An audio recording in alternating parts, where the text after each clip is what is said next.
So, showings are going to be tough because a lot of people don't want to, afraid to go into another house with another person and, stuff like that. And, I'm seeing that. And banks are overloaded, of course, because they're dealing with loan modifications and forbearances and they're at half staff. So mortgage processing is really slow now. But the interest rates we're going to see, besides being already low, they're going to fall even more, I think. These interest rates, I'm like, around here, the real estate market is on fire, Bill. Yeah. Are you on mandatory lockdown there in Maryland? I'm in Virginia Beach, but Maryland. Virginia Beach, that's right. So you guys aren't on lockdown yet. I am. You are? Mm-hmm. Oh, boy. I am, Bill. Yeah, they suspended. I'm not in the city of Denver, so I'm not on lockdown. But the mayor said to the sheriffs, don't enforce eviction orders for now. Yeah, I think that's coast to coast. Yeah, and that could be a problem. Coming up in April, that's going to be a concern for some people. They're going to be worried about, tenants are not going to make payments. Some legitimate, problems, lost their job. The restaurant worker, a lot of that. Bartender, waitress, they got no income, and I feel bad for those people. But there's going to be a good chunk of people who are just going to use it as an excuse. Just say, well, I have no money, and not pay. And I didn't hear anything that any Republican or Democrat said about bailing out landlords. They don't care about us, man. We're just greedy rich guys. Have employees, so they're not getting a bailout. We're just greedy rich guys. We hang out with each other. We just smoke $100 bills. Cars, right, and just collect rents. We're slumlords, and we can carry those tenants forever, right? No one cares. How come nobody cares about us, dog? I don't get it, man. Landlords are the devil, right? They're but we do what you can. You work with your tenants best you can. Work with your banks best you can. Yeah. I'm sure there's going to be plenty of landlords calling their bank and saying, "Hey, I can't pay this month. I can only pay half this month. And work with me." So what about the landlord that doesn't have mortgages and relies on that rent for his income? Exactly. What about a retired person who's collecting rents and that's his only income? Taxes. Have you ever seen an abatement on utilities? Yeah. Have you ever seen an abatement on real estate taxes ever, Bill? Well, the good news is the taxes for this year aren't due till next year. Yeah. For most places, the country, you pay taxes in arrears, so those landlords won't be having to pay that, but they're going to have to pay a water bill, or sewer if the tenant's not paying that. If you got look, big corporations with big multi-family apartment buildings, if they've got 1,000 units and 30% don't pay, they could still break even. Yeah, they'll float it. They could float it for a couple of months, but the average Joe who's got 5 and 6 rental properties, single families, and half of them aren't paying rents, or most of them aren't paying rents, especially if they have mortgages. Good God, it's going to get ugly. But on the other hand, I had a call with one of my students this morning that I'm mentoring, and I told her, I said, "You go through Craigslist and start calling landlords." Wow. Start calling landlords. Say, hey. Not the ones that say, for rent by property manager, but looks like a Joe landlord. Yeah. Managing themselves, and just call them up and say, hey, I'm at home and I'm just making calls. I'm not looking to rent your place, but just curious. Any interest in selling? Good one. Yeah, you never know. You might hit the jackpot. Get a landlord who's in their 70s and got 6 properties, 8 properties, and say, well. They're stressed, Bill. I know what's coming, so I'd rather just dump them now.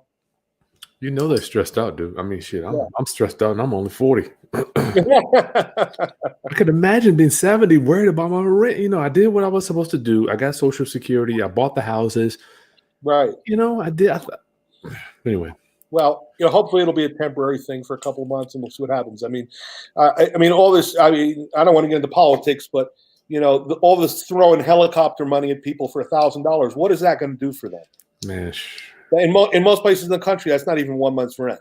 Mm-mm. You got to help out the landlords, and likewise the business owners who employ people so they can have a job after this is all over.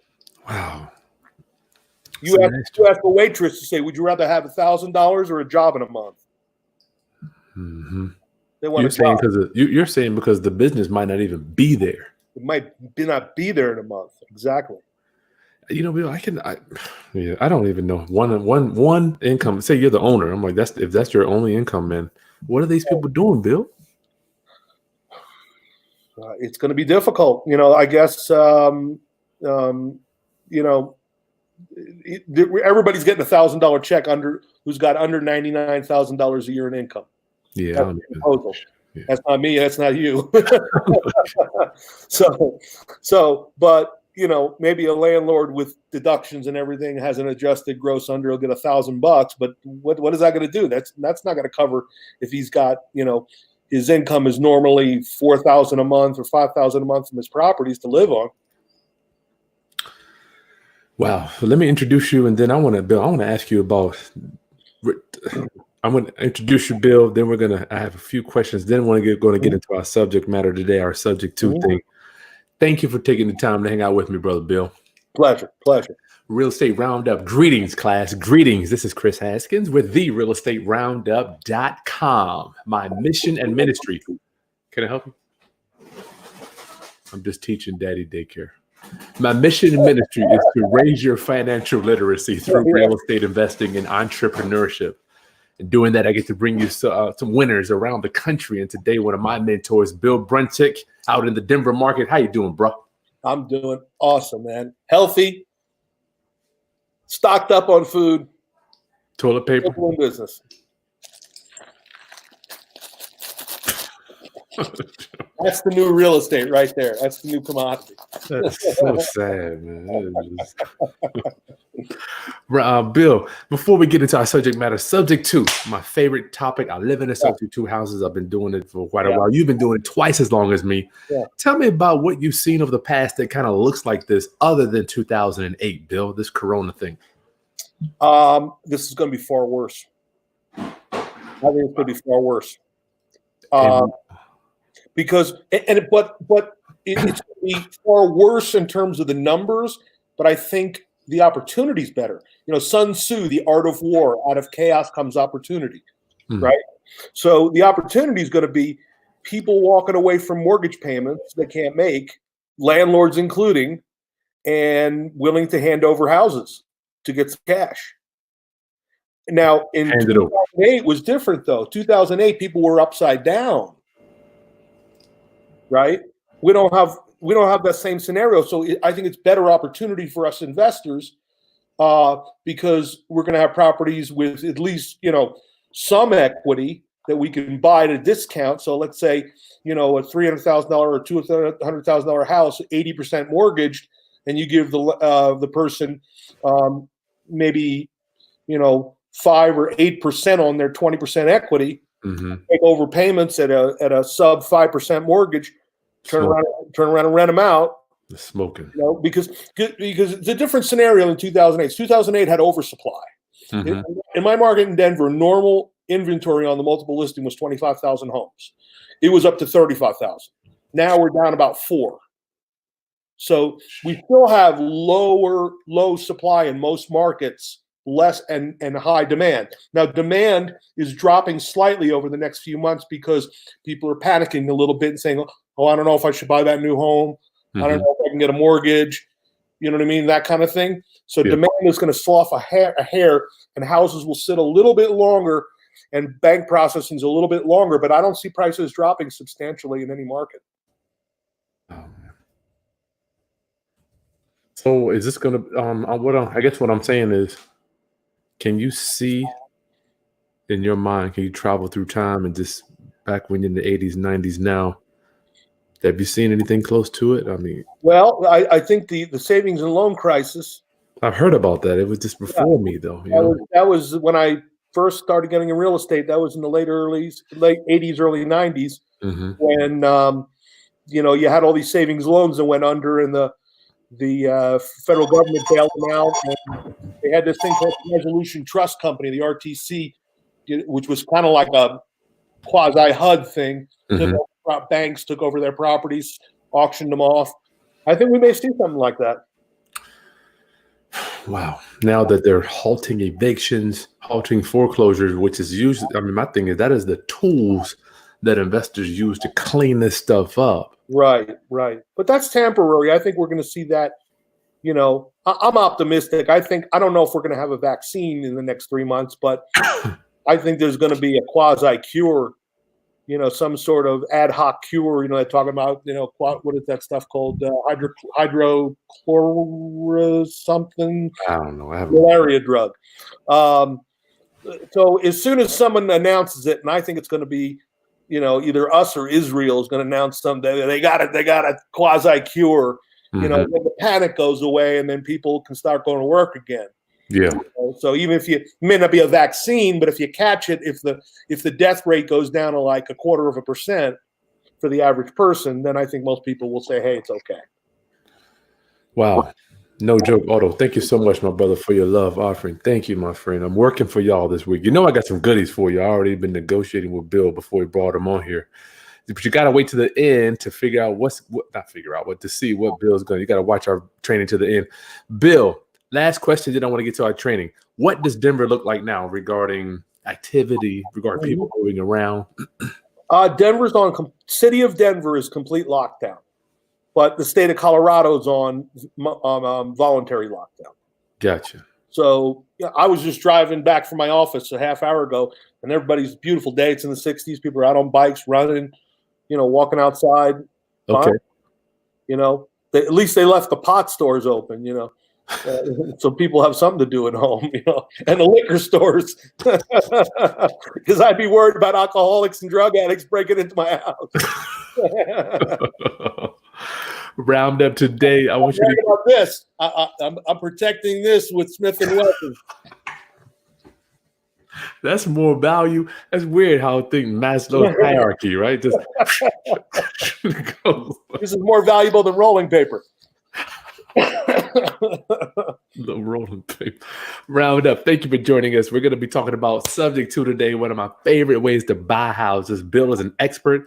Not only has he been doing it since the late 80s or early 90s, Bill? Yeah, early 90s. Yeah. I'm sorry. I don't want to make you too old. Yeah. Well, I am that old. Early 90s. I turned 55 April 10th. Oh, wow. Yeah.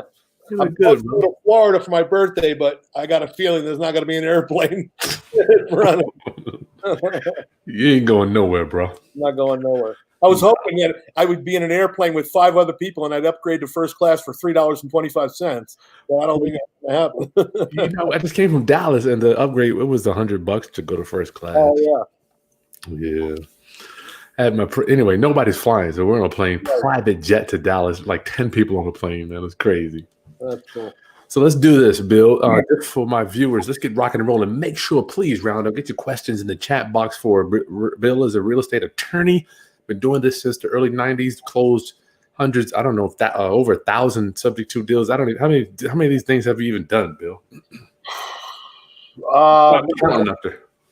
Personally, I'd say probably 250 to 300. As an attorney, as a closer, I close them for clients, probably 1,400. Good God. It's safe to say that you're an expert on this matter, perhaps. Yeah.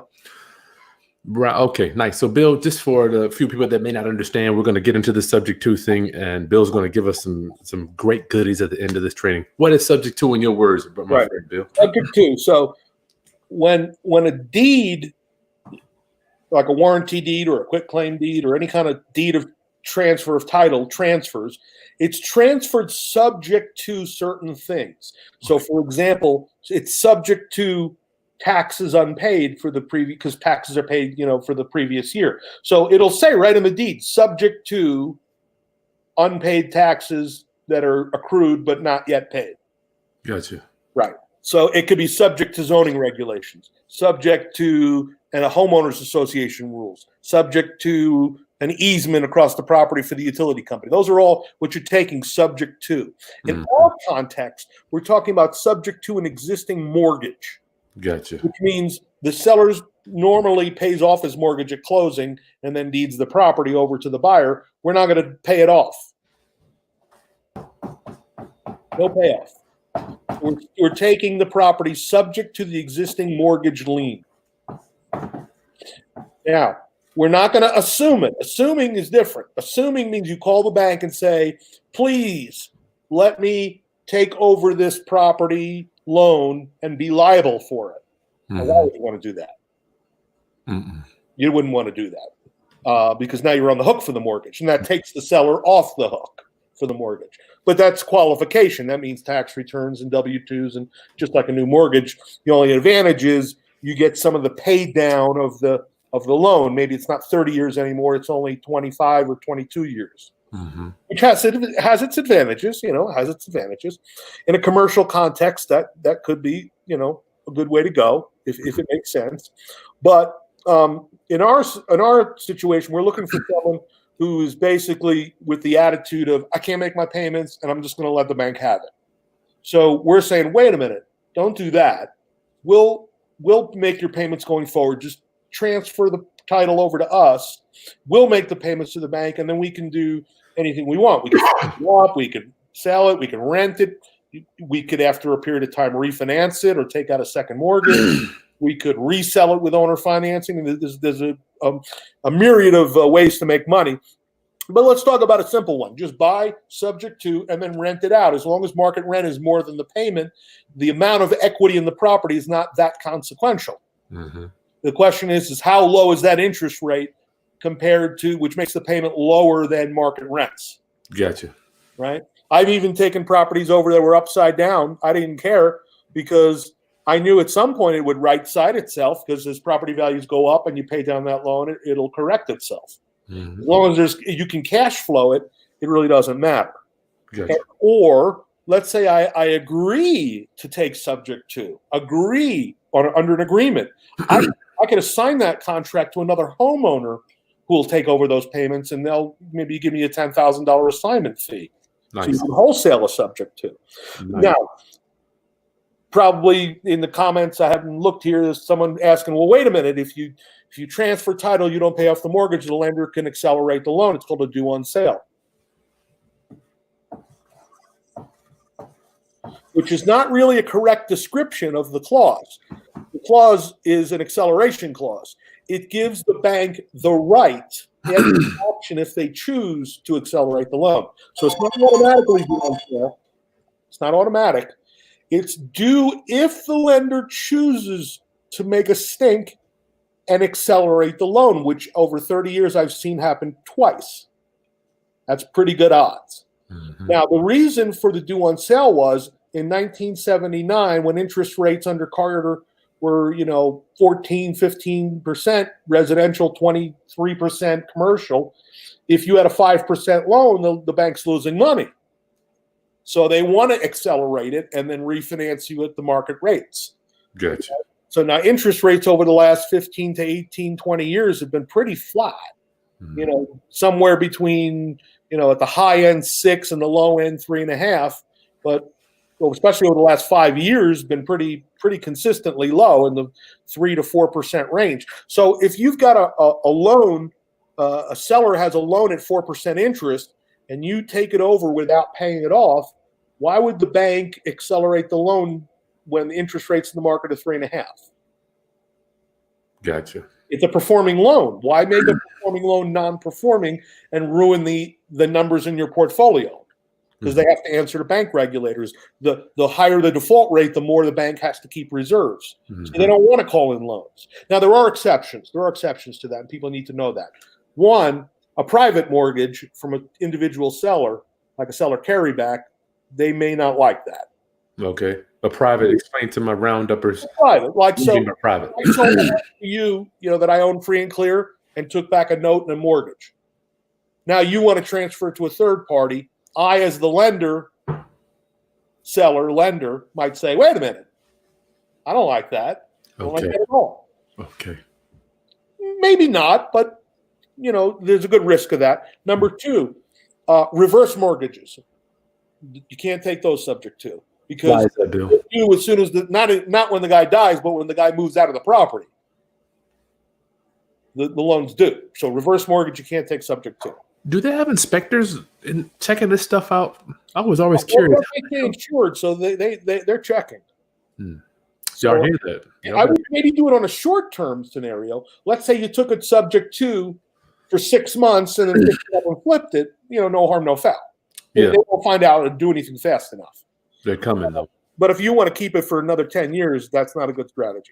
And the third exception, some state-sponsored low-income organizations that are that state sponsor FHA loans, where the 3.5% down on an FHA loan, they'll cover that 3.5%, and they will call it due. I've seen them do it. We have an organization in Colorado called the Colorado Housing and Finance Authority, or CHAFA, and when they find out, they will call it. Now, is that organization or agency going to be the entire lender, or will they be a portion? A portion, the 3.5% down on the FHA loan. So in theory, you could just pay the 3.5% off and get rid of them. But since they're the servicer for the whole loan, they're going to be watching. Gotcha. They're the only ones I've ever seen make a stink. In that case, maybe you do a lease option and keep it quiet. From the buyer. From the seller. The seller, right. So if we're talking about Wells Fargo, Bank of America, we're talking about Chase, we're talking about Citibank, they don't care. I had a client, Bill, I want to ask you. He tried to call and inform them because the judge ordered him to do so. Couldn't find anybody to talk to. The loan was current. They were transferring him to lawsuit mitigation. Who do you even talk to when you have a current loan and when the payments are current, Bill? Right. They don't even understand what it means. Most servicers, or especially the people who are working, at the servicing company, they don't understand what it means or why it's important, and they really don't care. So, is there a risk? Yes. It's risk reward. It depends what you want to do. If you're going to buy a house subject to give the seller a few thousand walking money and rent it out for $300 a month positive cash flow, after 3 years they call the loan. So what? Yeah. Give it back to them. Mm-hmm. Big deal. Yeah. It's not a crime. It's a contract between the borrower and lender that gives the lender a contractual right to accelerate the loan if they choose to. And oddly, there is the standard Fannie Freddie note puts no obligation on the borrower to notify the lender if they do so. Nice. So you just subject to. Now we're going to have really good disclosures in our contract that explain to the seller, a lot of things like this is still in your name, it's still on your credit. If I don't pay it, it affects your credit, et cetera, et cetera. So disclosures are very important. Disclose, especially if you're an agent or broker. You got to really be careful about doing these. I would suggest having an attorney draft up the contract if you're a broker. Mm-hmm. And be really careful about it, because you're the professional if you're the broker. So you're supposed to be the one informing people of the risks. Now, are there risks? Yes, but there's lots of risks in real estate. In general, investing. Right. But and of all the things that have happened to me as a landlord, I'd say, and of all my clients, I don't, I've said I only seen 2 loans called out of about, like I said, about 1,400. It sounds like calling the loan dude might have been a better alternative for some of the things that you have seen. Oh, yeah. Oh, drive-by shootings, meth labs, kicked in front doors from an ex-boyfriend violating a restraining order, hot water heater exploding in the condo and flooding 3 units below I got to pay for. I'd rather... all kinds of crap that happened as a loan. I'd rather them call the damn loan douche. Right, you want to call a loan? Go ahead. Take it. I already got what I got. Roundup, thanks for joining us. Popeye.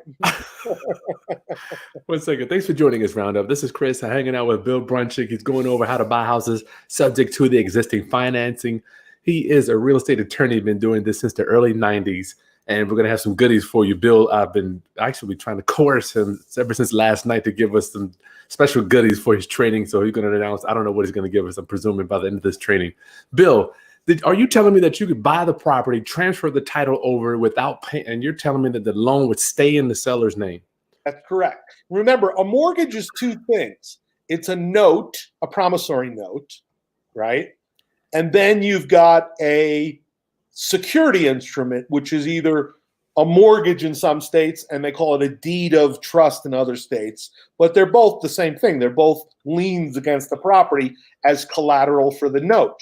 Okay, so the note is still in the seller's name and still reports on the seller's credit report. Gotcha. Okay, so if you default as the buyer investor, the bank can't go after you because you never signed the promissory note.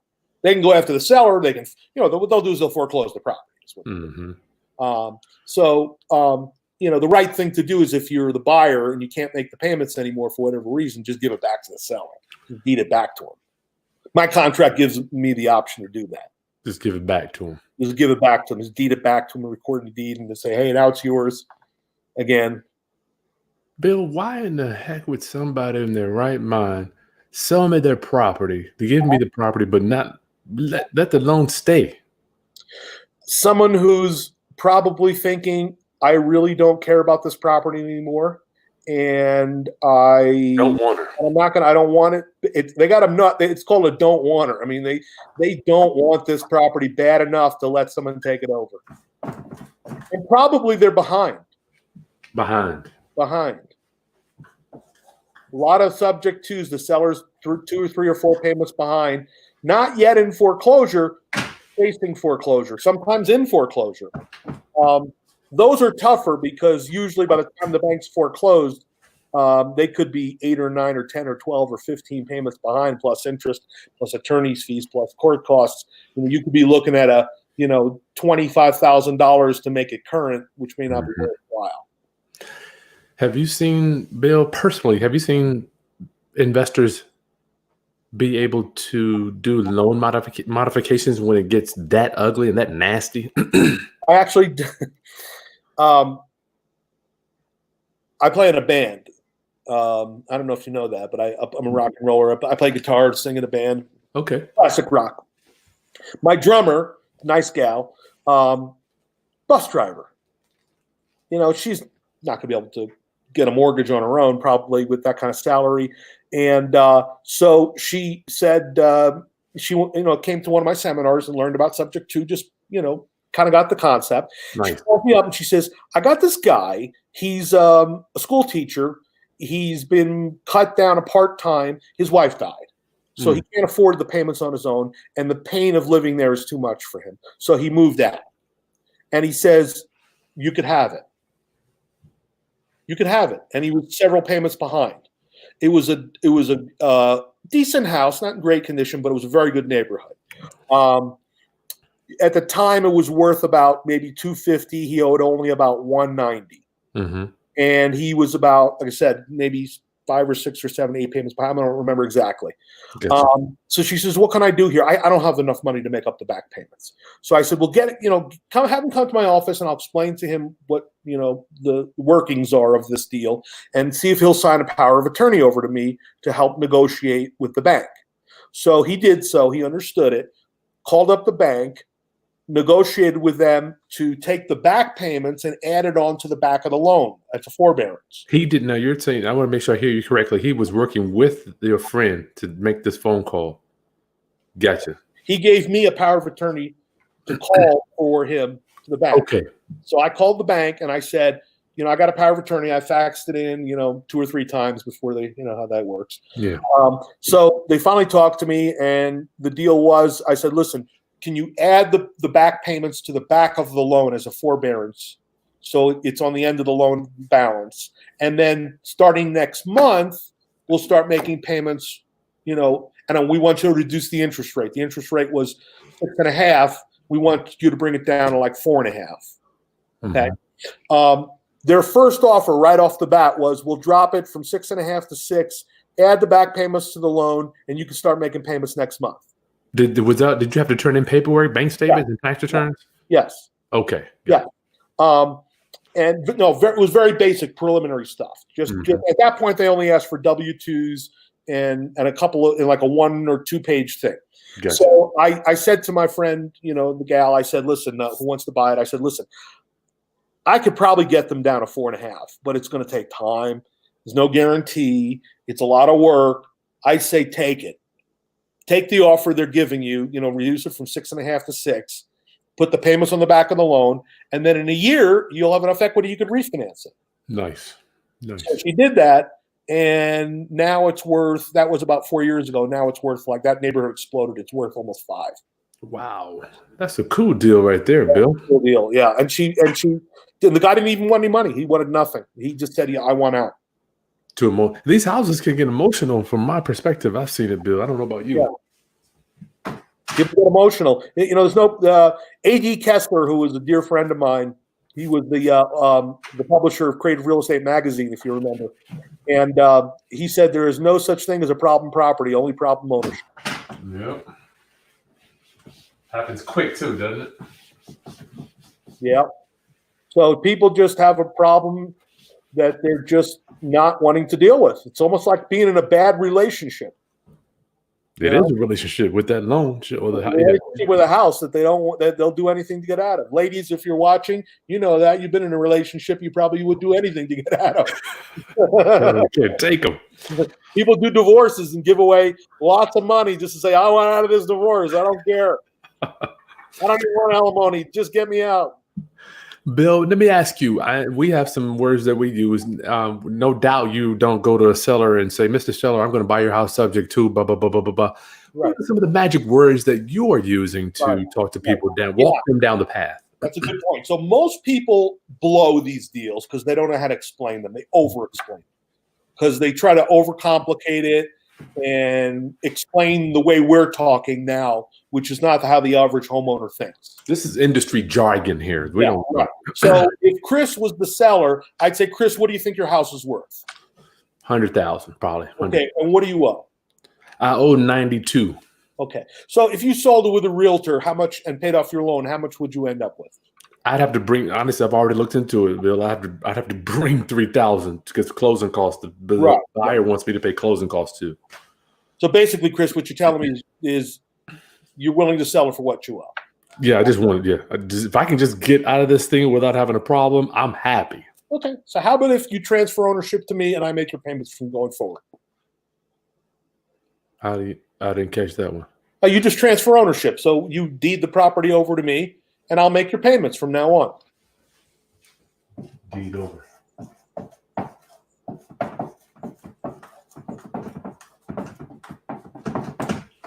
How does that look, Bill? I deed it over to you. I mean,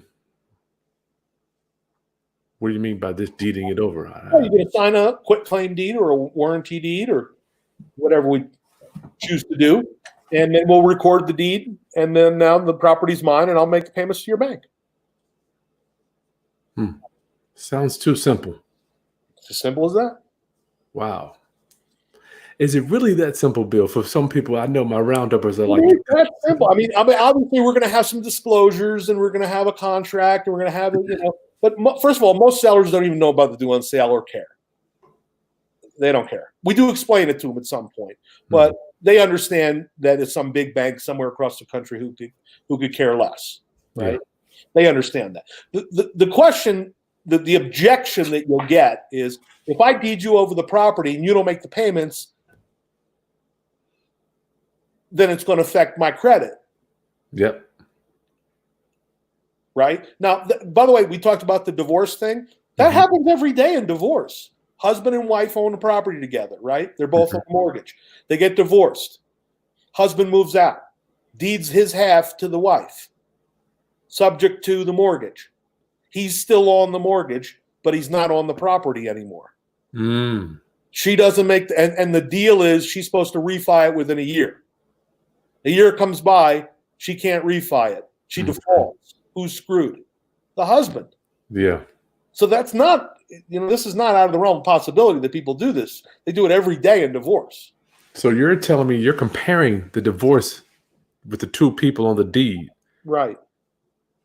the one person deeding it over. Now it's only one person on the deed. It's the same concept. Is that what you're saying? In a divorce, spouses often deed properties to each other subject to with no recourse, meaning the person who gave up title has no recourse. Now, if the seller was sophisticated, smart enough to understand this, I could say to the seller, well, I'll give you a second lien against the property, so if I don't pay, you could foreclose and get it back. Are they typically that, I guess, that aware or that conscious of what's going on with that situation? No. Yeah. Because, I mean, the reality is the seller has to be pretty motivated, because if they deed over the house, they have no recourse if you don't pay. They are screwed, blued, and tattooed if you don't pay. Mm-hmm. So they're relying on you to pay. So if someone asks that question, like, ask me that question. So, Bill, frankly, if I do this deal with you, which I'm thinking about doing, what am I going to do if you don't pay? Nothing. Well, what happens to me if you don't decide, if you don't make the payment, then my credit is in the trash? That's correct. But I don't know about that one. Do you have any other options at this point, Mr. Haskins? I have to go bring $5,000 to closing is my other option. Okay, you could do that. Wow. So I'm just being honest, right? I mean, there's no good answer to that question. You could trust me. We go to church together. Right? There's no easy answer to a tough question like that. So when someone asks a tough question where the obvious answer is the truth, then you just give them the truth. Give them the truth. And you know what? If you look them right in the eyes and you don't blink, most people will think about it for a second and say, okay. That's deep, Bill. Right. If you say, if I said you could trust me, well, that won't happen. Don't worry about that. I'm going to make them feel more insecure. Yeah, I'm sniffing a little bit. Look them right in the eye and say, that's the fact, Jack. Wow. I can't think of any better way to explain it. I'm telling them the truth. It is a risk to them, but I'm being truthful, aren't I? Yes. What about this wrap thing, Bill? Are you going to recommend, say, for instance, if we have a seller that may want to go out and get a loan in the near future, right, are you giving them a wrap just because you want to give to them so they'll have something to show, or are you not even caring about that? No, my experience has been, so Chris deeds me over his house, still on his credit report. And sometime in the future, he goes to get a new loan. The lender is going to say, what about this existing loan? Right? Yeah. That's going to affect your debt to income ratio for your new loan. Mm-hmm. Right? So if you explain to them, I deeded it over, here's the paperwork. I sold it to Bill and he's making the payments. Usually if it's been a year or more, my experience is that your new lender will treat it as sort of like a contingent liability and give you a credit for your full mortgage payment. So if your mortgage payment is $1,500, then you have no effect on your debt to income ratio. Worst case scenario, they will treat my $1,500 payment of your $1,500 payment as a rental, which means 25% of that is discounted, which means their debt to income ratio is now reduced by $300 a month. Gotcha. That's worst case scenario. So I'm seller. I sell you my house subject to, I'm going to get a new loan. They're going to pull my credit, see this current loan. And if it's current, you're telling me. Yeah. I'm presuming that's going to count for a positive. Yes. But I don't own the property. So they're going to look at that and say, what's this liability here? How are you dealing with it? Mm-hmm. And best case scenario, it's no problem. What I've seen is lenders, your new lender will ask me for proof of 12 months payments of that. Gotcha. Like canceled checks or wires or online payments or whatever. Mm-hmm. Showing a history that I've paid it, and then they go, okay, that's taken care of. Worst case scenario, I've seen them treat it like a rental, where if your payment is $1,500 that I'm making, they treat it like rent and they discount it by 25%, which would make your numbers off by $300, which I don't think should really affect your ability to get a new loan if you're only off by $300 a month in debt and income. So you don't give the seller a wrap note to cover that debt. I don't think it matters for the lender. Gotcha. Well, that's what everybody's concerned about now. Like, we got it subject to, and then I can't prove that it's getting paid. Like I said, they've asked me for 12 months of payments. Gotcha. Roundup, thanks for joining us as we approach. Almost got 140 people on here watching, Bill. Thank you so much for your time. I know everybody's quarantined throughout the entire country. Bill, I want my rounduppers, I want you to give us an unbelievable deal. I know we talked about it earlier, but you're going to give us a code to get your subject to training. In Roundup, in a few seconds, we're going to go to Q&A. Please get your questions in the box there. Bill, go ahead and tell us what you got for our discount for this quarantine.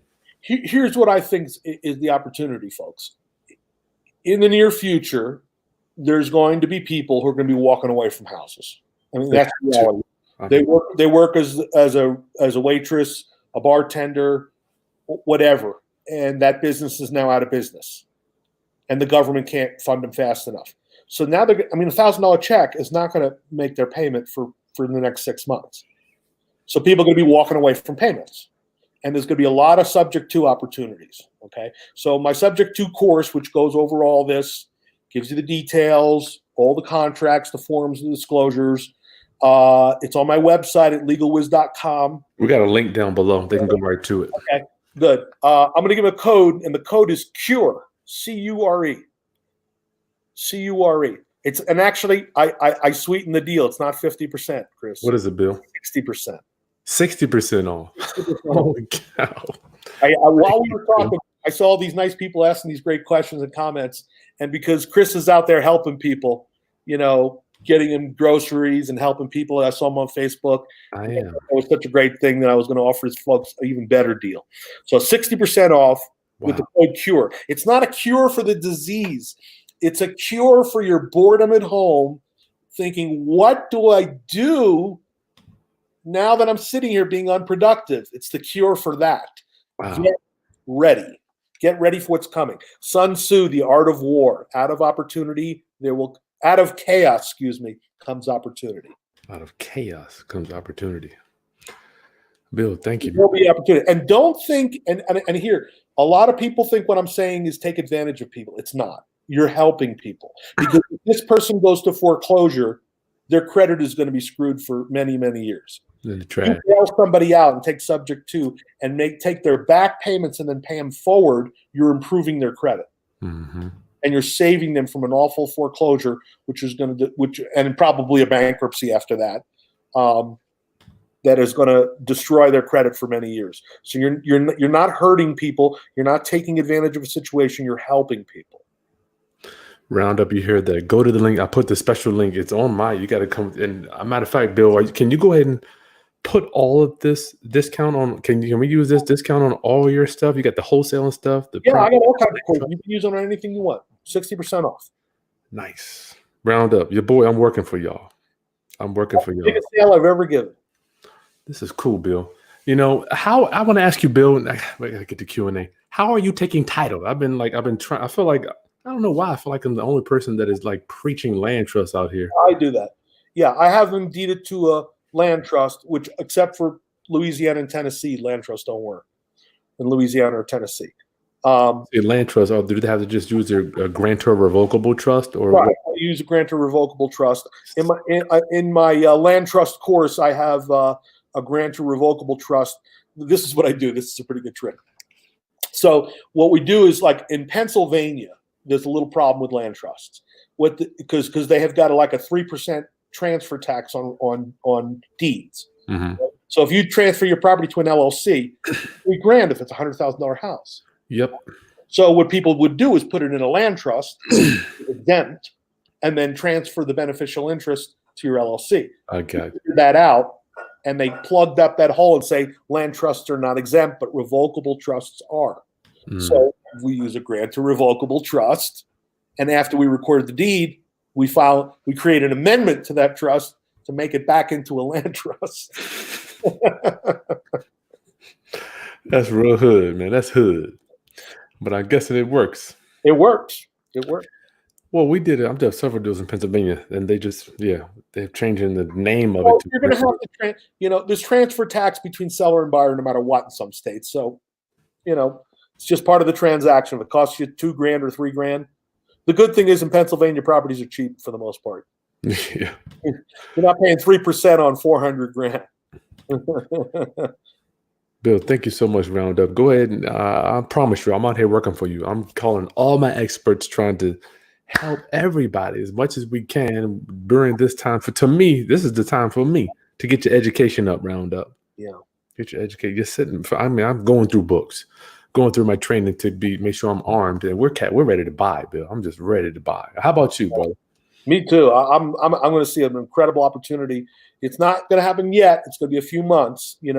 That this economic tragedy on America, it's going to hurt a lot of people, and it's up to us investors to help people clean it up. My thing is, man, we're always the ones in the streets cleaning this up, and we're always the ones getting the bad. Has it always been like this, Bill? Yeah. I've only been doing it since 2004. Oh, they've been calling us vultures and stealing homes from little old ladies in foreclosure, and they've been calling us that for years. Okay. Nobody wants to help out real estate investors in the government. The government's not writing us any checks anytime soon. It's like I get penalized for doing what I'm supposed to do. All right. Right.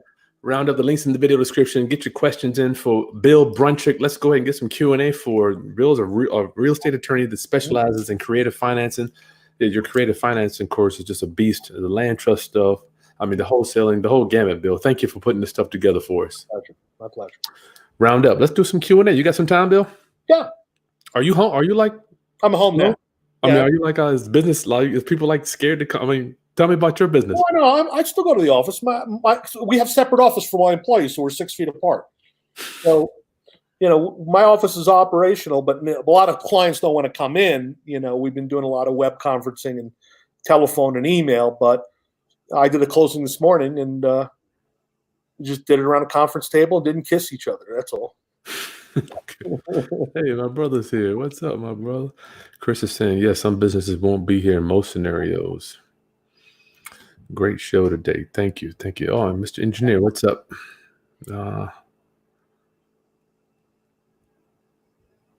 Cash flow king. Somebody wants to know, sell my house fast in Virginia. It's cash flow king, not cash. Cash flow is king. Depends on how much you got. Exactly. It depends what your cash buys. Cash is king, but if it only earns you 1%, cash ain't so king. It's weird. I don't know if you're familiar with a YouTube channel by the name of Valuetainment. Are you familiar with that channel? Guy has 2 million subscribers. I was with him last week in Dallas. He goes, I asked him, this is the exact same question I asked him. I'm like, yeah, he's always preaching cash is king, but not cash flow. And the guy tells me, well, my YouTube channel did 900,000 in the last 2 months. I'm not worried about cash flow. Wow. So I'm saying, yeah. I would say cash is king and cash flow is queen. Good one. No joke. I purchased your land trust last year. What is the process during a subject to deal when removing the homestead off the seller property? And will it affect the monthly payment? It should. If there's a homestead exemption for what is that, Bill, for us that don't know? If someone like is over 55 or over 65 in some counties, you get a discount on your taxes. So you're not. If they live in the house. If they live in the house. If they move out and it becomes a rental, then the county says, nope, you're back to the regular rate. Mm-hmm. You do lose that. So you're telling me they do lose that? You lose that, yeah. How are they? Oh, they're going to tell from the transfer. The deed transfer, right. Mm-hmm. Now, in theory, if you put it in a land trust and, called it the Smith Family Trust and the guy's name was Smith, and then, I don't know, you're kind of defrauding the county. I don't know. You told me last time when I said I did that, you joked on me about saying I was trying to not let everybody know what I was doing. Well, I don't know what the county would do if they found out. I don't know, honestly. Bay Area Real Estate, thank you so much for your love offering. Thank you. I'm working for you. Literally, I'm working for you. Can you suggest a similar subject to attorney in Northern California?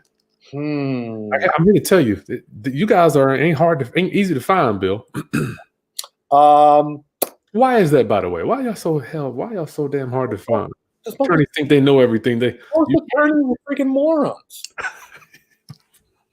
Just like most, I hate to say it, I am one, but most brokers are morons.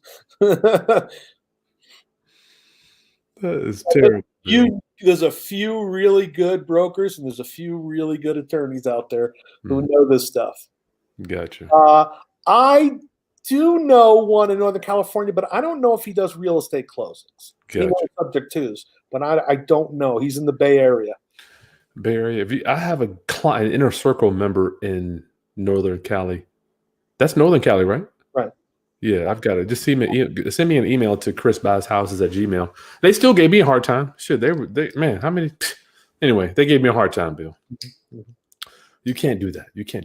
Are my documents on sale? Yes, you can go to my site. My stuff the code is HOPE. Just go to both of our docs on the same website. Mm-hmm. The spike. Dow spike today. Cool. Terrell, Bill, do you have a discount for your entire portfolio of training programs? Ooh, that's a pretty good deal there. 60%. That's a good deal. Well, 60% off is giving it away. That's giving it away. Terrell, make sure you go to the link it works on our link there. Racehorse fan. Oh, Dow is spiking. I missed some questions. This thing kicks me off. Tyrone, can you close on a real estate transaction with an attorney who is with an out-of-state attorney? Good question. No. Closing authority, like I'm licensed in New York and Colorado. I can guide someone through a transaction, logistically, but I can't actually be the closing agent because that's licensed state by state. You know what she said, Taylor? My kids in here. My kids are eating me out of a house and home, Bill. Give me 1 sec. Mama said, she wants to save some of those for her. I'm sorry, Bill.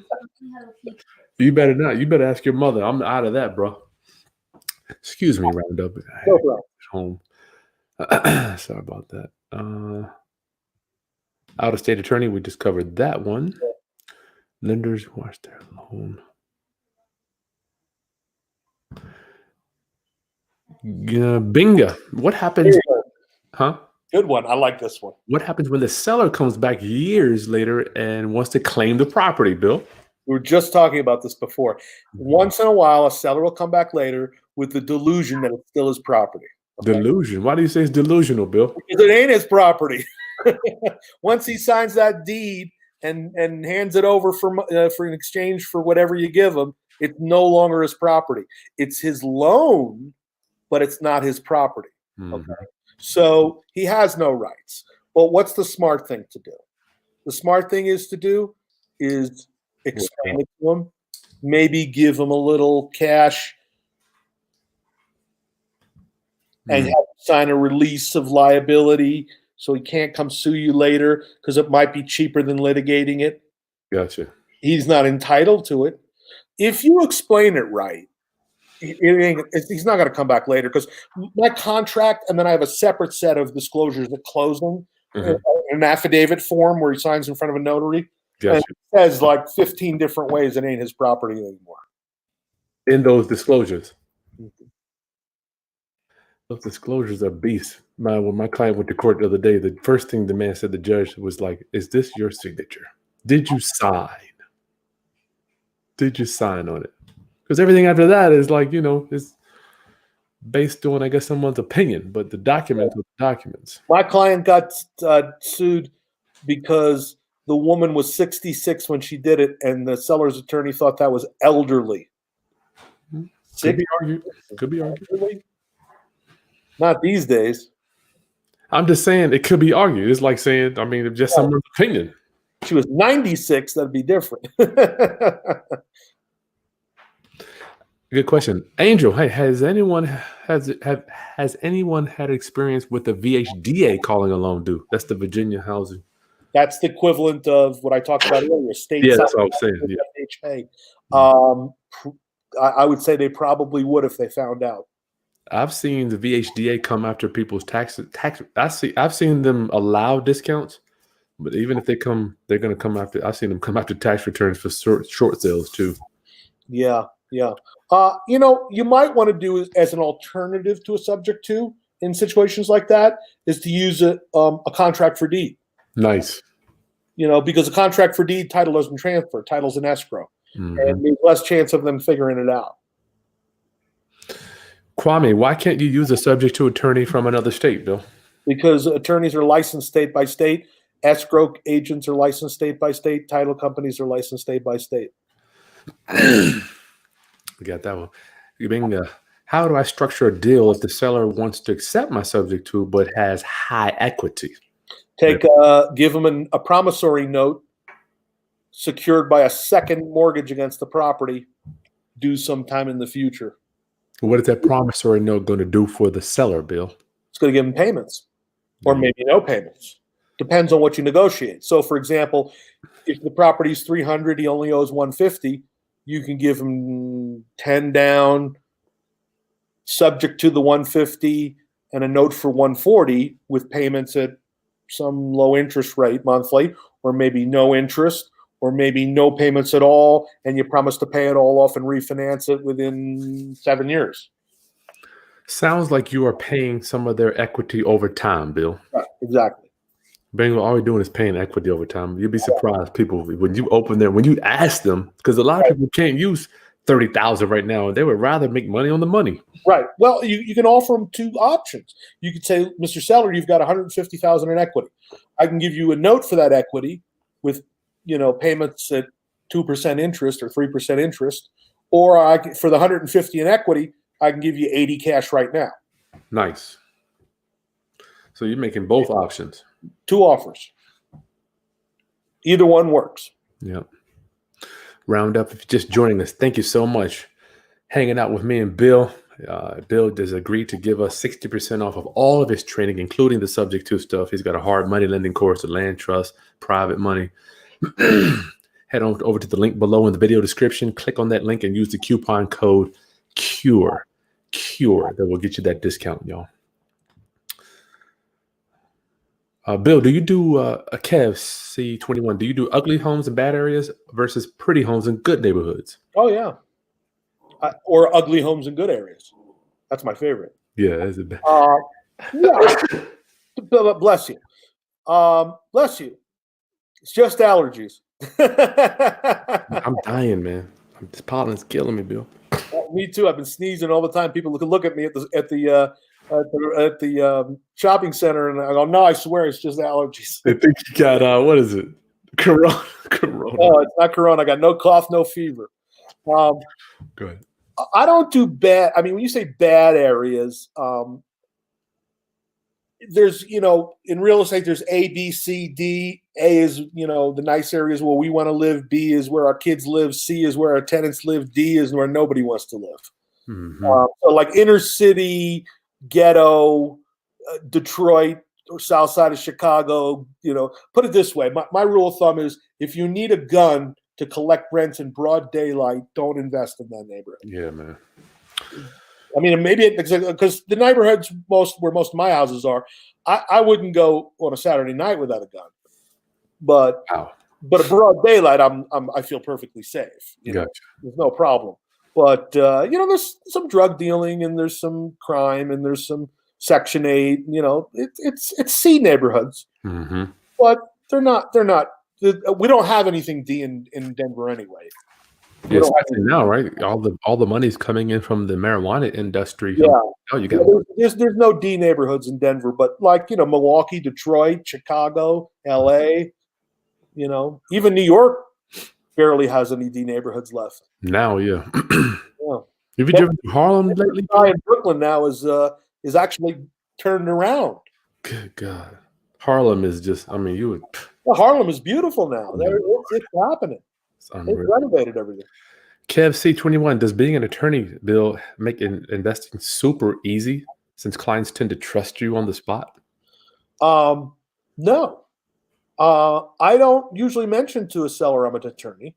I'm not obligated to, like brokers are obligated to. Attorneys are not. Mm-hmm.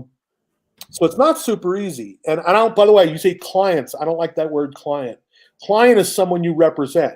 Like my clients are my customers for my law practice. Sellers are not clients because that implies you have some allegiance to representing them.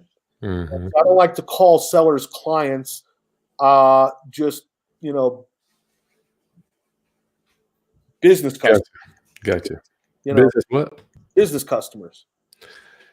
Gabinga, she wants to know he or she, I don't know. What state are you in, Bill? I'm in Colorado. Jonathan, Roundup, I forgot to please give us a thumbs up. Click that thumbs up down there, Rounduppers. Can you buy a property in your own name and after closing transfer it to an LLC to the land trust with the LLC as the beneficiary? Love it. How about insurance, Bill? Do they need to contact their insurance holder? Whenever you transfer property, whether it's subject to your own property into an LLC or a land trust, you got to change the insurance. You better. By the way, that's how the lender finds out. Go ahead. Stay there for a minute, Bill. When you do a subject to, the lender is not, checking county records. Mm-mm. And when you send in a payment for the seller's mortgage, they're not checking and noticing there's a different name on the check. You have to change the property insurance to name the new owner, i.e. you or your LLC, and then the bank gets a copy. That's how they know. Gotcha. But even then, Bill, I mean, I don't want my rounduppers to be paranoid from the fear of that insurance. Small risk. I mean, you can fix it. Even if they find out, you can always. Well, let me ask you, can you fix it? Yeah.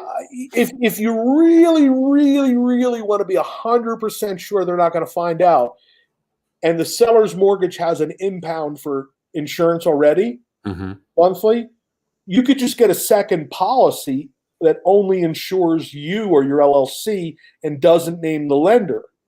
So you're paying on two policies,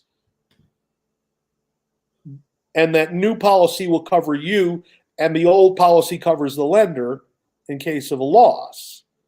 Now, it depends on where you live. If it's in Florida, that's prohibitively expensive because, insurance and with hurricanes and all that. But depending on what part of the country you live, if the insurance is $800 a year, it might be worth it. That's what I did, Bill. I'm like, listen, if you can't sleep at night, worried about it, get two. I just got two policies. One would just stay there to the life of the loan. Right. The other one, Alpha, has no mortgagee. Is that what you're saying? Right. Yeah, it's like, think of it as PMI. PMI. Yeah, another $80. Good point, Bill. Ronald Grant called me a wimp for doing that. I mean, you're a wimp. Have you ever sued a bank, Bill? Yes. I figured they would say that, yeah. How did I put my name?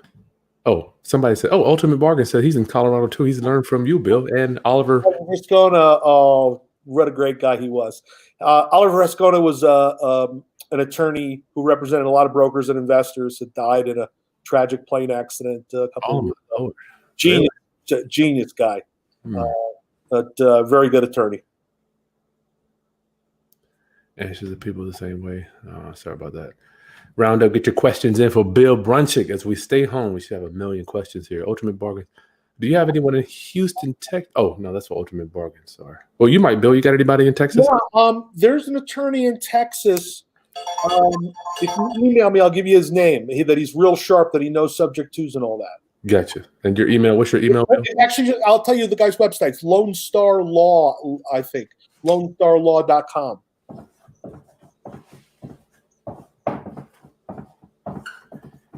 He knows all about land trusts and subject twos and all that. He's a real sharp attorney. I'm surprised you guys just wouldn't have a website subject to attorneys and just pay membership to have people. I mean, I would think. I do have ownerfinancingattorney.com. But it's just you though. Oh, can other attorneys join up? I never thought of it. I'm like, Bill, I don't know how many calls a day, Chris. I can't find any. I've talked to 30 attorneys and closing companies. I can't find anybody. I mean, no doubt you've been hearing this forever too. I do. I get emails every day. Do you have an attorney on the southeast side of Indiana? I'm like, how about anybody in the state? Yeah, it's rough, man. Rough. You know what, Bill? I'm like this. If you're walking in the shoes of the wealthy, it's going to be lonely. It's only a few people that understand this stuff. Yeah. Yasha, do you get title insurance for subject to deals, and who pays for that? Good question. It depends on how much money I'm putting up. So, like I said earlier, if I'm going to give someone $80,000 for their equity, I'm going to get a title policy. Gotcha. I'm going to pay for it. And let's say, Bill, if you're walking in getting no equity, no payments, you don't even care. You don't even care about the deal. I would no. I check title. But you're a professional. I know what I'm looking for. If you don't know what you're looking for, then close to a title company and get a policy. Just pay for the policy if you got a bunch of equity. That's how I look at it. Yeah. It all depends on your back end strategy. If your strategy is to rent it and it turns out there's liens you didn't know about, who cares? Who cares? You're going to hold it. You don't hold it, right? It's not your liens. So if you're planning on reselling it within a year, then you want to be real careful. Jonathan, can you do loan mods after purchasing the subject to buyer? We talked about that a little bit. Yeah, you want to do it before you do the deal, the closing. Mr. Transaction, always get title insurance.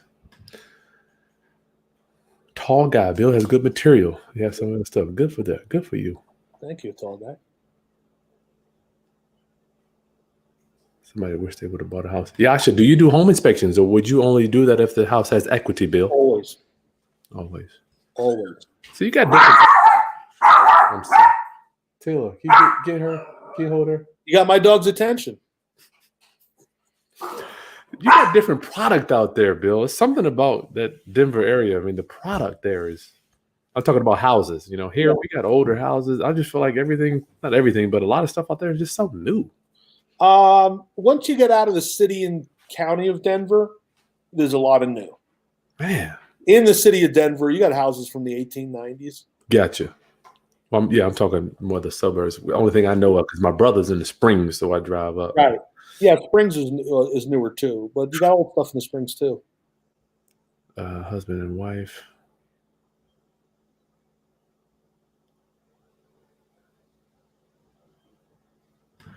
I was working a deal. Gimba says I was working a deal with $550. Seller owes $350. Mm-hmm. He already called the bank and said the seller is free to transfer to him. That's good. I wouldn't ask, but he did. So as we discussed earlier, there's 200 in equity. Give him two options. I'll give you 50 grand for your equity, or I'll give you a note for, I don't know, 150. Yeah, I think we talked about that a minute ago. No Joke Auto. Hey, when you do a subject to deal, would you do a quick claim deed or over a warranty deed? It really depends. I mean, a warranty deed is only as good as the person warrantying it. What do you mean by that, Bill? Well, if the seller is insolvent and it turns out there's a title problem, what's the warranty worth? Yeah. I use a warranty deed if I can, typically if I can. But if this turns out to be a lien and you want to sue the seller and he's insolvent, then the quick claim deed, warranty deed, they both give you the same thing. You get ownership to the house. The question is, does it come with a guarantee of title? Now, when you're buying with title insurance, they make you do a warranty deed. Yep. Yeah. Mr. R. Covington, what is a wrap note? That's a WRAP. No, a wrap note goes like this. Please don't. Please don't do that. Stick to your day job. Run DMC. What is a wrap note, Bill? Subject to. Go, Bill. A wrap note is where. Let me see if the short version, Bill. No, don't give. Short version is that you're taking still subject to, but you're giving the seller a note that wraps around his existing note and gives him a lien against the property. So if you don't pay the wrap note, the seller can foreclose and get the property back. That's the difference between a straight subject to and a subject to on a wrap. Gotcha. So, will a note for my rounduppers, Bill? I think I want to understand. When you say wrap note, it isn't. Let me ask you: is it a different note? I mean, it's still just a note. No, it's a note. You're giving the seller a note. So let's say the seller owes 100. You give them a note for 100 that says the balance, terms, equity, interest rate mirror the underlying note. And then the seller gets a second lien for that note against the property. So if you don't pay as the buyer, the seller can foreclose. Now, you can also do a wrap with a contract for deed. That's different. The wrap just means one payment wrapping around another. Yeah. Roundup. I don't want you to get caught up. People are just I'm just bumping into people that are so just kind of paranoid about this. The reality is you almost never buy on a wrap. You sell on a wrap, but you don't buy on a wrap. Jonathan, can you do a subject to on an FHA loan that didn't get a down payment assistance from the state? Yeah, absolutely.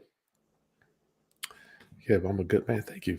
I tell my wife I'm a good guy. Thank you for that, KFC. Do we still, John, do we still need to find our own local attorney to form our subject to deals?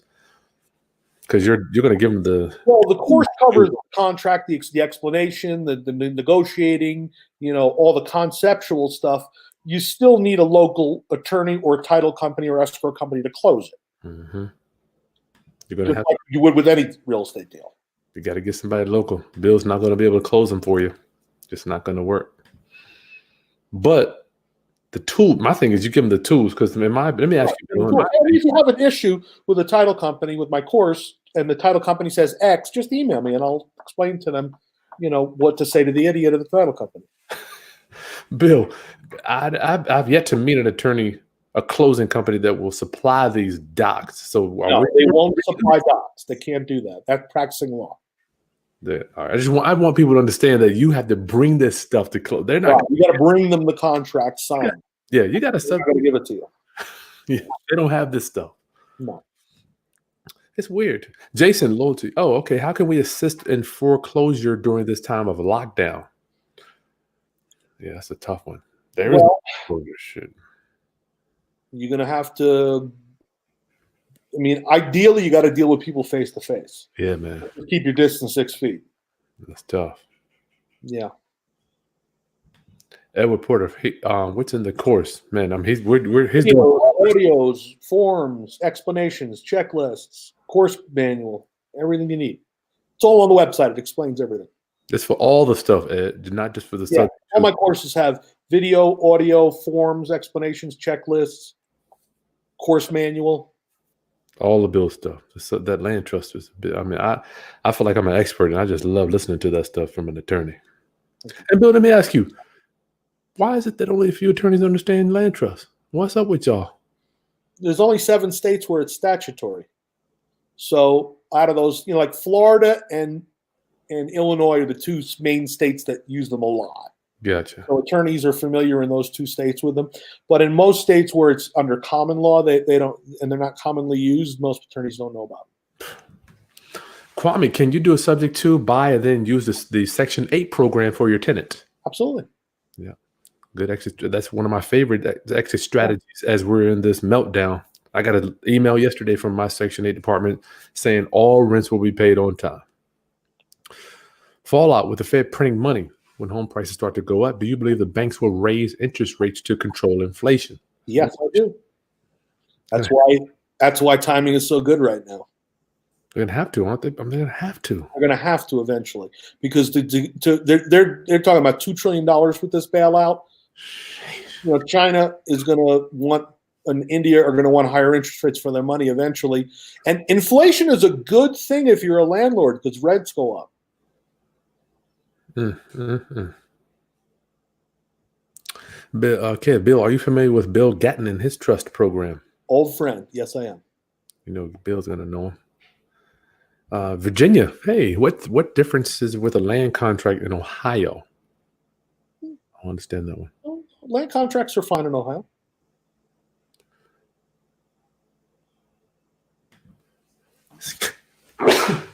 Bless you. Bless you. Excuse me. I do know a subject to attorney in Dallas, Fort Worth, Texas. Yes, I do. Is that the one loan? No, different guy. That's okay. Just email Bill. Email Bill, and I'll give you the guy's name. Let's This is good. Roundup. Go ahead and go below while I'm looking at the next questions. John, can I hire you in Colorado? You certainly can. He ain't cheap. As Zig Ziglar would say, is it price or is it cost? What you're worried about. Roz, can you refinance? That's a good question. If you take title in the land trust, and is there any time frame for that, Bill? It depends on your lender. Usually it's a year. And in a land trust, like a community bank, will probably do it. Fannie Mae and Freddie Mac will not. They'll only do a refi in your own personal name. So you'll have to deed it from the land trust to your own name, do your refi, and then quick claim it back, which is not the ideal way to do it. But if you want that money, you got to follow their rules. Got to do it. Yep. Roundup, go below. Get all Bill's training, 60% off. Links below. Bill, are your disclosures listed in the training? Yep, everything's there. Follow up, boy. Greg.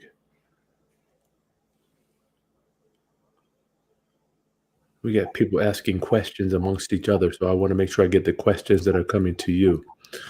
Ross L., what happens to a lease option buyer if you bought the property subject to and the due on sale clause is called? Would you have to pay it out of pocket? Good one. You'd have to probably get a new loan. Break it down. Lease option buyer. Yeah, you buy subject to, sell, and a lease option. In the middle of it, the lender calls the underlying loan due on the property you got from the seller, and is threatening foreclosure. You're going to have to refinance that property, or hurry up and get that buyer who you sold in a lease option a new loan. No Joke Auto. Do you have a recommendation? Oh, y'all can email Bill, Indiana and Chicago. That I don't. Bro, Bill, how do you feel about the coming economic contraction affecting the housing market? Do you feel that it will be worse than 08? No, I don't think the housing market's going to be affected that much, other than a slowdown of processing, because it's still supply and demand. You know, inventory is still extremely low, and now builders are slowed down too, so inventory is even lower. You know what I mean? So I think it's going to take longer over, the next 90 days. Trying to sell a house is going to be challenging because people don't want to go in a house and with other people, and, mortgage processing is slowed down. Title companies are backed up, but once that's over, it's back to supply and demand in your local market. If there's more people want to buy than there are houses to sell, prices are going to stay where they are. Marie, there have been cases with no cough, no fever. New symptoms is lack of taste or smell. I guess this is for the virus. Well, lack of taste or smell. That's an interesting one. That's a rough one. I guess they're looking at me sneezing, Bill. Good gracious. I'm sneezing too. I'm stuffed up. I got allergies, because in Denver, it's been 50, it's been 70, it's been 30 in the last week. And, every time a front comes in, it blows through all the pollen from California. Man, this pollen is... Sell my house fast. If assigning a subject to contract, signing it, how do you feel when the buyers include the loan amount on their calculations and don't want the deal because there's very little equity? It's no different than an FHA, right? They put 3% down on full price deal. What's the difference? Good point, Bill. Good point. Or VA. Le marketing. What are your thoughts, Bill, on the Fed allowing banks to have no reserves? That's their problem. Not mine. He said no reserves for the borrowers? Well, banks have to have reserves on time. If they've got $1 trillion in deposits, they have to have a certain amount of reserves on hand for people who want to take their money out. So I think what the Fed is allowing banks to reduce those reserves, and also reserves for defaulted loans on hand. So the Fed is making it easier for them to lend by reducing reserve requirements, or no reserve requirements in some cases. Wow. It could be a disaster for banks that ends up with another $1 trillion bailout. It means more money printed. Angel, do I have any experience with VHDA calling loans due? I do not. I have experience with them doing unbelievable short sales. I mean, Yeah, just $100,000 discounts.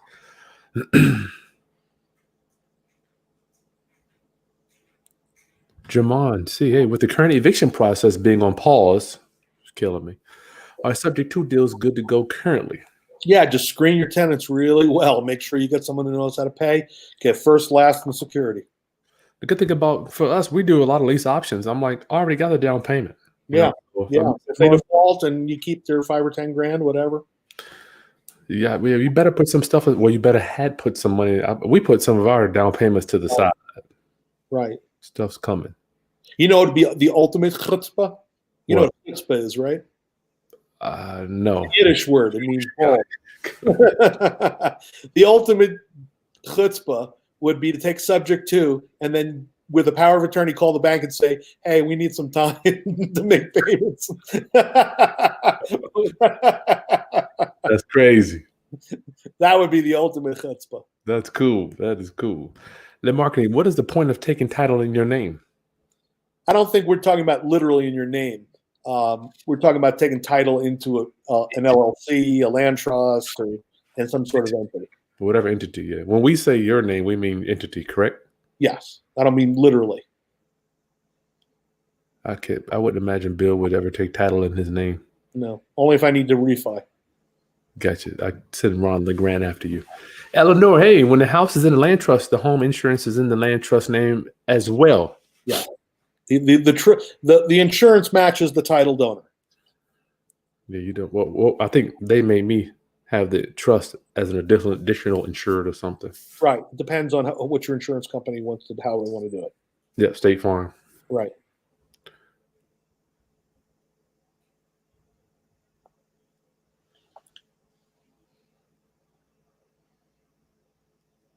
Oh man, Steven. Hey, Steven. Nice smile. How do you wholesale and draw up a subject to deal for wholesale? You draw up a contract for a subject to just like you would any other subject to, and then you assign it. Yep. With assignment of contract addendum. Mm-hmm. There you go, Steven. That was a quick one.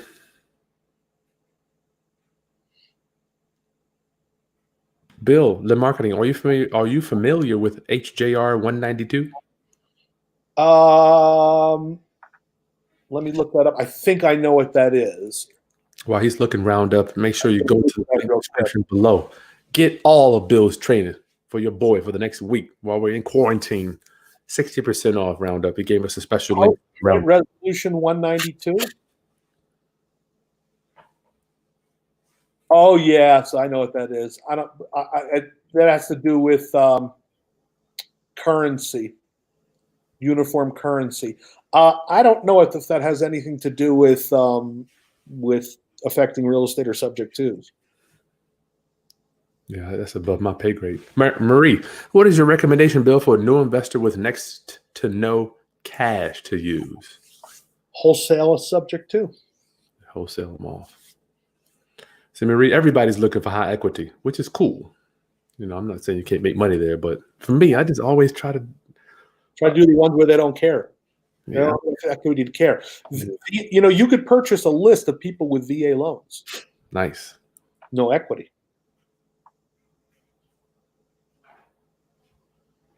C-SPAN 9. How do you handle depositing checks in the land trust if your LLC is the beneficiary? You deposit it to the LLC. Put it right in there. What do we tell these? I don't want to call them a name. What do we tell these attorneys or title companies that want to make a check out to the land trust? The trust. I got a way around that. I used to do is, well, first I had a title company that I used for years that I gave them an affidavit saying that my LLC was the beneficiary and they would make it to the LLC. It's already in the trust, though, right? Right. But now all title companies, they want to say, no, we've got to make it payable to the seller of the trust. So I used to go take my trust agreement down to the bank, open up a bank account, cash the check, close the account, pain in the ass. Workaround. LLC, you go to Secretary of State and you file a trade name called XYZ LLC or DBA, your trade name or DBA. And then you bring that to your bank and say, I have a DBA called 123 Main Street Trust for my LLC, and then they'll let you cash that check in your LLC. Nice. That's another bank account, correct? But this one here, DBA, that's easy. You could probably just do that with now that I think about it, Bill, you could probably just get a business license from the city to go open up a online. It's a trade name for the LLC. Trade name for the okay, gotcha. So that allows you to deposit the check made payable to the trust in your LLC bank account. Nice. I'm glad we went over that one. Bill, luxury cart store. Hey, my friend, long time no see. Wells Fargo doesn't allow residential mortgages for businesses, LLCs. So wouldn't they consider calling the loan once the insurance change it alerts them? In theory, but I've never seen it happen. Yep. I think we are scared of what won't happen. The website is not coming up. Let me check on that. Roundup, it should be coming up. I see people are already going on there. We've got several people have already invested in their futures. Let me make sure it's working. Yeah, my website's working. Yeah, it's working. It's right there. Just go to you gave me that link, Bill. I'll put it in the video description. It's right there. It works fine. Yeah, it works fine. It's working. I'm looking right at it. Stuff's already coming through. Wait, don't kill him. My kid's playing this stupid video game there. Jason, when do you do a wrap? Who owns the wrap note? The seller. I usually sell on a wrap. I don't buy on a wrap. Why is that, Bill? Because I want the deed with no restriction when I buy. And when I sell on not on a wraparound mortgage, but on a contract for deed. Wraparound contract for deed. Are you telling me, generally speaking, that we don't buy how we sell? Right. Y'all remember that roundup? Jonathan, do you know an attorney in New Jersey? I'm sorry, I don't. Henry Sanchez, are your docs used in Texas? Can we use your stuff in Texas, Bill? Yes. The only thing you can't do in Texas is you can't sell on a contract for deed or lease option. Yeah. You sell on an all-inclusive trust deed known as an AITD, which is in my creative financing course. Buying subject to, no problem. Selling on a lease option, selling on a contract for deed in Texas is virtually prohibited, but you work around what's called an all-inclusive trust deed. All-inclusive, nice. And you covered that in the creative financing course, Bill? Good. Joy, can you add an insurer to the existing insurance, or do you need two insurances? We covered that one real quick, Bill. Yeah, you mean, I think what you mean is an additional insured to the existing insurance. Yes, you can. We did. Reef, what's your email, Bill? You want to call that out? Yeah, it's just bill@bronchick.com. Bill@Bronchick. BRONCHICK. Steven, what do you think about CEOs stepping down all of a sudden? I don't know what that is. I heard about that. I don't know what that is about. Bella, he just went over that. Lease options, 10 lease options be done in Texas. He literally just not to a homeowner. You could buy on a lease option, but you can't sell on a lease option to a homeowner. Give me 1 second, Chris. I just got to plug in. I'm at 1%. Yeah, go ahead. Jay Hawks, Roundup, thank you for hanging out with us as we got 130 people on here online. Get your questions in, Bill. He's giving us an hour and a half. Wow. This is just remarkable. I'm honored. The link to get 60% off of all of Bill's training is in the video description below. Roundup. I thought it was going to be 50. He's giving us 60% off of the stuff. As we're in quarantine and some people aren't working, I want people to get out there and take action.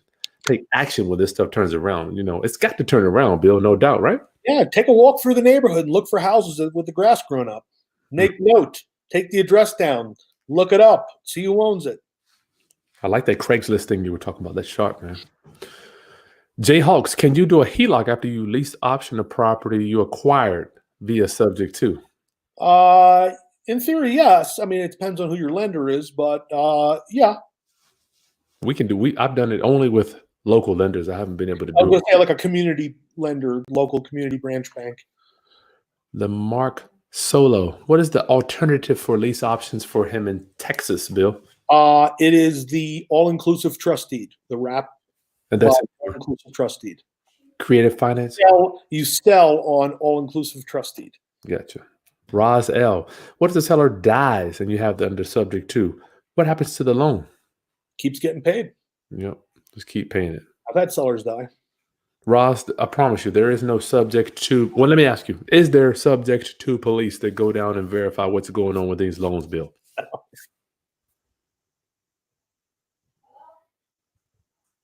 I've had sellers die, file bankruptcy, go to jail, all the above.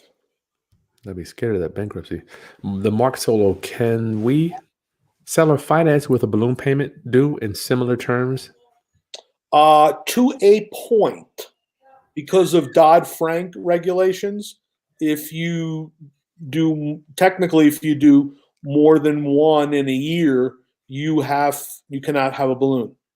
Now, you could force a balloon by saying the loan is fixed for the first 5 years, and after that it goes up a point a year. They're going to cry, Papa, Yeah. please. They'll refi. I would try to just hold on to it. Yeah, just hold on to it. Do a 30-year note. Jonathan, he said the same thing. You got to comply with Dodd-Frank. Right. Damn Texans. Bill, everybody wants to know, do you have a real estate attorney? Yasha in Michigan. I don't. I'm sorry. I'm surprised. I would just have my license all over the place. Got a lot of risk. You got to pay a fee to every state. Yeah. Lock and key home buyers. A lot of this stuff's going over my head. Bill, can you explain to my roundup family? It took me years to understand these concepts, Bill. Just give them a note. What can you tell them if they're kind of getting all this stuff? Read more. Listen to it again. You have a replay of this or no? Yeah, but this will be on my site, so they can rewind it. Yeah, so rewind, replay, listen to it again. Get some courses on it, books on it. This stuff is high level stuff. I'll admit. Yeah, I didn't understand it the first 42 times I heard it either. Me 3 years. Bill, my thing is this: either you're gonna make it make sense or you're not. You're gonna make it. This is what I will do. Right. This is what the wealthy do. My thing. When I was trying to understand this stuff, I'm like, you know what? This is what the wealthy do. Do I want to be wealthy or do I not want to be wealthy? Period. Yeah. I wasn't sure. Mr. Buck Nasty. I wasn't sure the discount deals course is valid until the end of the week. Absolutely, to the end of the month. Everybody's out of work, so. Craig says, Bill, if you got it in January, it is worth the money. Thank you, Craig. Nice. Rosanna got Bill's courses on small apartments. Love his courses. Worth the money. She'll get another one. Nice. Thank you, Rosanna. She's out there on the west coast. Henry Sanchez, he wants to know, can he sell if he buys subject to? Can he use a land contract for sale or a lease option? Yes, as long as you're not in Texas. Yeah, there you go. Prominence International. Hey, what's the major difference between using an LLC, INC, and an LLC for property transactions, Bill? Strictly taxes. Strictly taxes. An LLC can be taxed like a corp. A corp can only be taxed like a corp. An LLC can be taxed like a partnership if you have two more people. There's multiple ways to tax an LLC. It depends on what you're doing, will depend on how you want to do it. Gotcha. Most people do LLCs and then they can choose a tax election, either as a corporation, partnership, disregarded, or C Corp. I'm at S. Bill, generally speaking, for the solo investor or the small investor, they're going to do INC or LLC, generally speaking. Probably, generally LLC. Yeah. Stephen, hey, if an owner's mortgage payment is higher than the market rents, is it subject to a good deal? It could be, if it's not terribly high. You could sign it up subject to a contract and then assign that contract to a homeowner who will pay you money for that contract to live in the house and doesn't mind that the payments maybe $2,000 and market rent is $1,800. Mm-hmm. They're getting into a no credit check house. Right, exactly. No credit check house. That is worth gold. I'm telling you, Roundup. Yep. Reef. What about Ohio? Can we use subject to in Ohio? In all 50 states. I love that one, Bill. Can you do it here? Illegal here. John, I've done contract for deed disposition. If I do more than 3, will I need a RMLO in St. Louis? Yes, you will. What's an RMLO? A registered mortgage loan originator. If you do more than 3 deals a year, you need an RMLO to underwrite it. Now, technically, John, you could form another entity every 3 deals and do 3 deals in that entity because the regulations have not really been clarified as to what affiliated entities have to do to have to comply. But if you're going to do 20 a year, I would say get yourself an RMLO. Nice.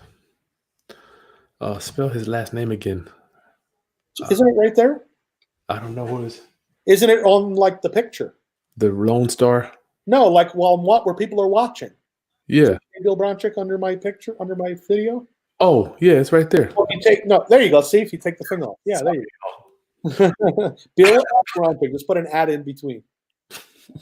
Bill@bronchick.com. Henry, in Texas, what exit strategies can I use on a subject to deal? The all-inclusive trust deed. Right. Gotcha. This is it. We got them all, That's Bill. my creative financing course. Create. You say that again, Bill? It's in my creative financing course. The all-inclusive trust deed. Nice. Victor, I gotta get this last one. Do lawyers typically charge to close on a lease option deal? I charge $850. Just on the lease option? Good gracious. Yeah. But I hold escrow on deeds with that. So you're doing it, yeah, man. I would. Well, it all depends. I would presume on how much money's coming in. You got $3,000. I don't know who in the hell would pay $850 just to close if you're selling on a lease option. Right, selling a lease option, I charge $850 to drop the docs and escrow the deeds. But do you have to even? I mean, do you have to do that, Bill? No. Yeah. Now, 50,000 down. I think you might want to have an attorney closing it out. Yeah. Here we go. Ashley, Bill, I've contacted every title company here in Tucson. I don't know if I believe that one. Each has told me I can't do a closed subject to deal in the land trust. What do you recommend as a workaround? Do it in an LLC. Will they do it in an LLC? Hopefully they will. Or do it in a revocable trust and then change it to a land trust after the closing. Mm-hmm. I hope they will. Or yeah, say that. What? Not revocable. Like a revocable grantor trust. Like a regular revocable grantor trust. And then after closing, you file an amendment to your trust to make it into a land trust. You might have to say revocable grantor trust, Ashley. Think about it. They aren't thinking out of the box like Bill is. They're thinking, how do we? Land trust can't do it. So Bill's going to be able. He's going to do land trust or revocable grantor trust because that's what he does. The people out there may not even understand land trust. The link is not there. Here we go. Roundup. The link, I'm going to show you exactly where it is. I'm sorry, Bill. I guess somebody didn't see it. It's right here in the video description, Roundup. Right there. Can you see that, Bill? Are you seeing my screen, Bill? Yeah. So if you click here, it goes right to Bill's link. The quarantine sale, all his trainings right here. You can't miss it. It's right here, Roundup, right there, right in the video description. Who asked that question? Was that Marie?